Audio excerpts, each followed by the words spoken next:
আসসালামু আলাইকুম। আমরা বাঙালি যতটা ভর্তা পছন্দ করি, ভর্তার আবিষ্কারককে তা কিন্তু প্রতিটা বাঙালিরই জানা উচিত।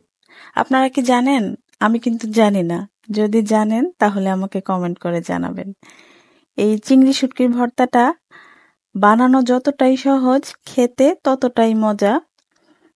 চিংড়ি শুটকিগুলোকে আমি একটু গরম পানি দিয়ে ভিজিয়ে রেখেছি যেন ময়লাগুলো খুব ভালো করে পরিষ্কার হয়ে যায়। বেশিক্ষণ ভিজিয়ে রাখতে হবে না, ৫-১০ মিনিট ভিজিয়ে রাখলেই তারপরে ভালো করে পরিষ্কার করে নিয়ে আমি এখানে ভর্তার জন্য পেঁয়াজ, রসুন আর কাঁচামরিচ কেটে নিচ্ছি। ভর্তা তো সরিষার তেল দিয়ে খেতেই ভালো লাগে। আর বলে রাখছি, এই রেসিপিটা কিন্তু সম্পূর্ণই আমার আবিষ্কার বলা যায়।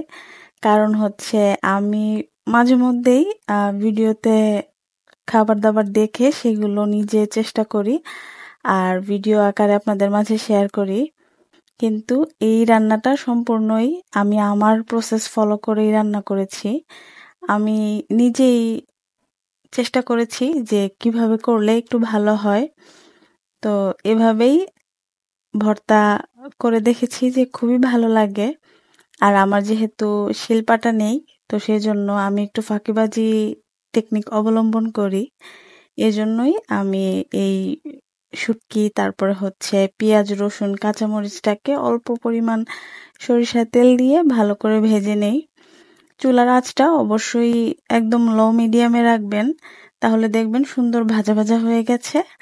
আর এই ব্লেন্ডারটার কাজ তো আসলে বলে শেষ করা যাবে না।